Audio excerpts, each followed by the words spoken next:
হুট করে সারাকে হুইল চেয়ারে দেখে অর্জু দ্বিধায় পড়ে গিয়েছিল। অর্জু এমন মানুষ নয় যে ডিসঅ্যাবিলিটির জন্য দূরে সরিয়ে দিবে। দ্বিধায় পড়ে সে আর সারার সামনে যায়নি, তবে সে তো সারাকে মন থেকে পছন্দ করে।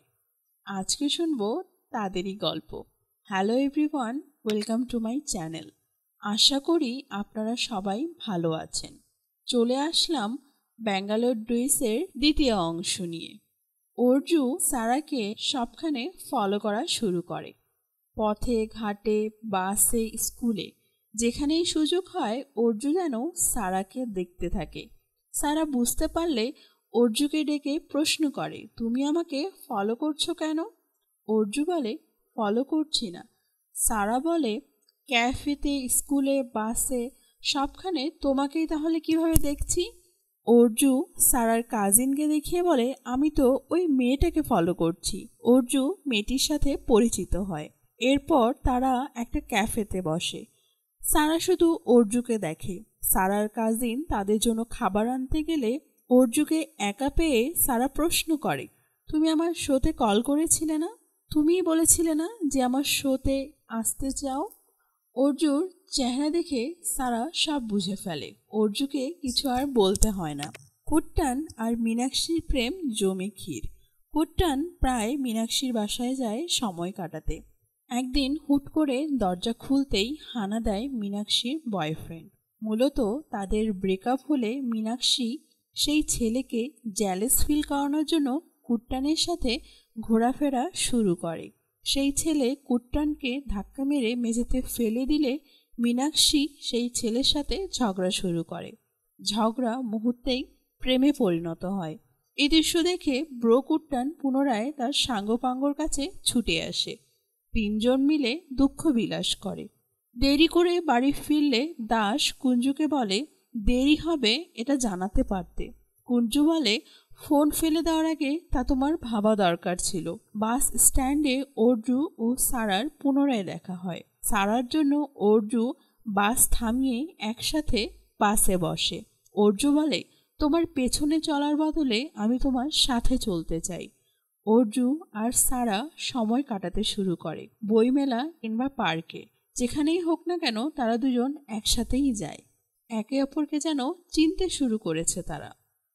কুঞ্জু ও দাসের মাঝে বিরাট ঝগড়া। এই ঝগড়ার মাঝে দাস তার চাবি রেখে চলে যায়। কুঞ্জু প্রথমবার সেই লক করে রাখা রুমটিতে ঢুকে। দাসের অতীত দেখে এ যেন এক নতুন দাস। এমন হাসি মাখা মুখ কখনো দেখেনি কুঞ্জু।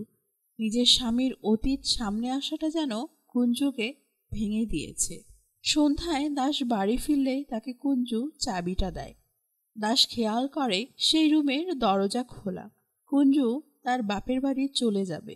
দাস তাকে এগিয়ে দিতে এসেছে। পাশের সিটে কুট্টান এসে বসে। কুঞ্জু প্রশ্ন করে, তোকে অর্জুন কল করেছিল? কুট্টান বলে, হ্যাঁ। কুট্টান ও কুঞ্জু একসাথে বাসায় এসে পৌঁছায়। বাসায় এসে কুট্টান জানতে পারে তার বাবা বাড়ি ছেড়ে গেছে। চিঠিতে লিখে গেছে তাকে যেন কেউ না খুঁজে। এরপর কুট্টান তার মাকে নিয়ে বেঙ্গালুরুতে চলে আসে। বাসায় এসে মাকে সবকিছু বুঝিয়ে দিল কুট্টান। আর খুব অল্প সময়ে কুট্টানের মা নিজেকে শহুরে নারীতে পরিণত করল। বাইক রেসিংয়ের জন্য অর্জুকে রাজি করানোর চেষ্টা করছিল কোচ। অর্জু বলে, কেন সময় নষ্ট করছেন, আমাকে প্লিজ একা থাকতে দিন। কোচ বলে, তোমার মাঝে যে স্কিল আর তোমার ভবিষ্যৎকে সুন্দর করতে পারে। পরবর্তী দৃশ্যে দেখা যায় অর্জু সারার জন্মদিন উপলক্ষে তার বাসায় আসে। সারা ও অর্জুর মাঝের সম্পর্ক দেখে সারার মা কিছুটা চিন্তিত হয়। সারার মা অর্জুর সাথে কথা বলে তার সম্পর্কে জানতে চায়। পরে সকল মেহমান চলে গেলে সারার অনুপস্থিতিতে সারার মা বলে, আমাদের জীবন বেশ গোছানো। সারাও এমনই। এখন কিছুটা পরিবর্তন এসেছে। অর্জু, আমি জানি না তুমি কি ভাবছো, কিন্তু তোমার ব্যাকগ্রাউন্ড কিছুটা আলাদা। সারা অস্ট্রেলিয়ার এক ভার্সিটি থেকে স্কলারশিপ পেয়েছে। আমরা সেখানে যাওয়ার প্ল্যান করছি। আমি প্রতিটি ক্ষেত্রে আমার মেয়ের জন্য বেস্ট জিনিসটাই বাছাই করব। এর কোনো কিছুই আমার মেয়েকে স্যুট করবে না। সারার মায়ের মূল উদ্দেশ্য ছিল অর্জুকে এটা বুঝিয়ে দেওয়া যে সারা অর্জু থেকে অনেক ভালো কাউকে ডিজার্ভ করে, তাই অর্জু যেন সারা থেকে দূরে থাকে। অর্জু পরে সারার কাছে তার বিদেশ যাওয়ার কথা জানতে চাইলে সারা বলে, সবাই চায় আমি অস্ট্রেলিয়া যাই, এটা আমার জীবনকে কিছুটা সহজ করবে। এরপর অর্জু কিছু না বলে সারার হাতে একটা চুমু খেয়ে চলে যায়। সারার মায়ের কথা মাথায় রেখে অর্জু সারার সাথে যোগাযোগ কমিয়ে দেয়।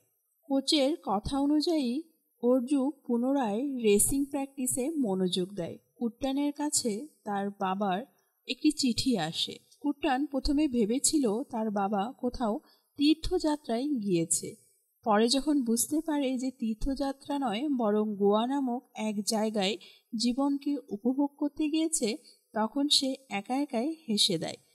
জীবনের এতটা সময় একভাবে কাটানোর পর নিজের জীবনটাকে অন্য জগতে স্বাদ বোঝাতে তার বাবা সব ত্যাগ করে চলে গেছে।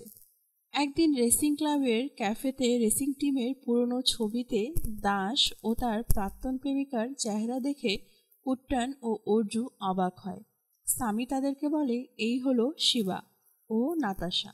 তাদের প্রেম কাহিনী ছিল নজর কাড়া। তারা সবসময় একসাথে থাকতো। সবাই নাতাশার জন্য পাগল হলেও নাতাশা শিবার জন্য পাগল ছিল। তবে শিবাকে নাতাশার বাবা মা পছন্দ করে না। একদিন বাবা মায়ের সাথে ঝগড়া করে শিবার সাথে চলে যায়। সবকিছু ঠিক ছিল। একদিন সিগন্যাল ভঙ্গ করার ফলে অ্যাক্সিডেন্ট হয়, আর সেই অ্যাক্সিডেন্টে নাতাশা মারা যায়। সবকিছুর জন্য নাতাশার বাবা মা শিবাকে দায়ী করে। ওই দিনের পর কেউ আর শিবাকে কখনো দেখেনি। এসব কথা অর্জু কুঞ্জুকে জানায়। কুঞ্জু বুঝতে পারে দাস কেন সেদিন তার উপর রেগে গিয়েছিল। দাস হয়তো নাতাশার মতো কুঞ্জুকে হারাতে চায় না। এই জন্যই কুঞ্জু যখন জোরে বাইক চালাচ্ছিল এটা দেখে দাস কুঞ্জুর উপর রাগারাগি করে। কুঞ্জু পুনরায় দাসের কাছে বেঙ্গালুরুতে চলে আসে। কুঞ্জু সম্পর্কটাকে আরেকবার সুযোগ দিতে চায়। কুঞ্জুর ফিরে আসাতে দাস ভীষণ খুশি। কুঞ্জু বলে, আমরা দুজন দু রুমে তাছাড়া আমরা তো রুমমেটের মতোই থাকি, তুমি তোমার মতো থাকবা আর আমি আমার মতো। কুঞ্জু কলেজে ভর্তি হয় তার MBA পড়াশোনার জন্য। দুজন দুজনের মতো জীবন কাটাতে থাকে। দাস কুঞ্জুকে ভালো অনুভব করার জন্য যথেষ্ট চেষ্টা করে। নাস্তা বানানো, নতুন ফোন, ফ্রিজ ভর্তি কুঞ্জুর পছন্দের জুস, যতভাবে সম্পর্কটাকে সুন্দর করা যায় আর কি। দাস কুঞ্জুকে পছন্দ করতে শুরু করেছিল। অপরদিকে কুঞ্জু গিয়ে পৌঁছয় নাতাশার বাসায়, নাতাশার বন্ধুর পরিচয়ে। তার বাবা মাও তার সাথে খুব আন্তরিকভাবে একটা সম্পর্ক তৈরি করে ফেলে। নাতাশাকে হারানোর দুঃখটুকু ভাগ করার জন্যই হয়তো কুঞ্জুর এই প্রচেষ্টা। কুট্টানের অফিস ফেরার পথে এক বাচ্চা মেয়ের থেকে কিছু ফুল কিনে কুট্টান। লিফটে তার সাথে এক রাশিয়ান মেয়ে ওঠে। এর আগে নিশ্চয়ই দেখেছেন মেয়েটিকে দু একবার কুট্টানের সাথেই লিফটে। তাদের মাঝে মাঝে মধ্যে চোখাচোখি হতো। কুট্টান ফুলগুলো মেয়েটিকে দিয়ে দেয়। কুট্টান বুঝতে পারে এটাই জীবন, যেখানে সবাই ভিন্ন ভিন্ন কালচারকে গ্রহণ করতে ব্যস্ত। এক রাশিয়ান মেয়ে ভারতীয় সংস্কৃতি শিখছে, অপরদিকে কুট্টানের মা একজন ভারতীয় নারী হয়ে বিদেশি সংস্কৃতিকে গ্রহণ করছে। একদিন কুঞ্জু নাতাশার বাসায় এসে বলে, আমাকে ক্ষমা করে দিয়েন, আমি নাতাশার বন্ধু নই, আমি শিবার স্ত্রী। আপনি হয়তো ভাবেন শিবা খুব সুখে আছে, কিন্তু সেও আপনাদের মতো কষ্ট পাচ্ছে। এরপর কুঞ্জু দাসকে নাতাশার বাসায় নিয়ে যায় এবং তাদের মধ্যকার সব রাগ ক্ষোভ যেন দূর হয়। অবশেষে নাতাশার বাবা মা দাসকে ক্ষমা করে দেয়। নাতাশার বাবা মায়ের ক্ষমা করে দেওয়ার বিষয়টা যেন দাসকে মুভ অন করতে সাহায্য করেছে। এতদিন থেকে বয়ে চলা বোঝা থেকে দাস যেন মুক্ত হয়েছে। দাস এই নতুন জীবন শুরু করার সিদ্ধান্ত নেয়, কুঞ্জুকে নিজের করে নেয়। অপরদিকে রেসিংয়ের আগের রাতে অর্জু আসে সারার বাসার সামনে। সারাকে নিয়ে বের হয়। কুঞ্জু ও কুট্টানের সাথে দেখা করিয়ে দেয়। এরপর সারাকে নিয়ে যায় একটা সারপ্রাইজ দিতে, একটা পেইন্টিং দেখাতে। একটা দেওয়ালে সারার ছবি আঁকা, যা অর্জুন নিজে এঁকেছিল। এটাই হয়তো ছিল অর্জুর ভালোবাসার বহিঃপ্রকাশ। রেসিংয়ের দিন। অর্জুকে চেয়ার করার জন্য দাস, কুঞ্জু ও কুট্টান এসেছে। দাস অর্জুর সাথে তাদের টিমের সিগনেচার হাই ফাইভও করে। রেস শুরু হওয়ার পরপরই অর্জু পড়ে যায়। মূলত ফারহান অর্জুকে ধাক্কা দিয়ে ফেলে দেয়। নিজেকে সামলিয়ে পুনরায় সে উঠে দাঁড়ায়। অবশেষে এই রেস অর্জু জিতে যায়। রেস জেতার পর অর্জুর প্রথম মাথায় আসে এটাই যে সে সারাকে আরেকবার দেখতে চায়। দাস তার রেসিং স্কিল দেখায় এবং দ্রুত এসে পৌঁছায়। অর্জু গাড়ি থেকে নেমে সারার কাছে আসলে তাদের চোখে মুখে শুধু ভালোবাসা ঝলমল করছিল। দাস সারার মায়ের সাথে কথা বলে, অর্জুর পরিবার হিসেবে নিজেদেরকে পরিচিত করে। দৃশ্য চলে যায় কুট্টানের বাসর ঘরে। কুট্টান মূলত এই কাহিনী তার বউকে শোনাচ্ছিল। আর তার বউ অন্য কেউ নয়, লিফটের সেই রাশিয়ান কন্যা যাকে সে ফুল দিয়েছিল।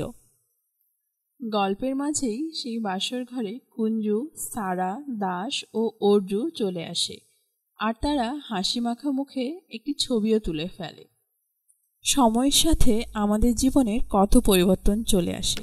3 জন দিয়ে কাহিনী শুরু হলে শেষ হয় 6 জন দিয়ে। আমাদের জীবনে অনেক প্রাপ্তি অপ্রাপ্তি থেকে থাকে। আর আমরা যতটুকু প্ল্যান করি আমরা আসলে তার থেকেও বেশি কিছুই পাই। তাই যা পাচ্ছি কি পাচ্ছি না তা নিয়ে হিসেব নিকেশ না করে সামনে এগিয়ে যাওয়াটাই ছিল এই মুভির মূল শিক্ষা। আশা করি আজকে এই মালায়ালাম মুভিটি আপনাদের ভালো লেগেছে। এই সকল এক্সপ্লেনেশন ভিডিওগুলো যদি আপনাদের ভালো লেগে থাকে তাহলে অবশ্যই আমার চ্যানেলটিকে সাবস্ক্রাইব করবেন, লাইক, কমেন্ট এবং শেয়ার করবেন।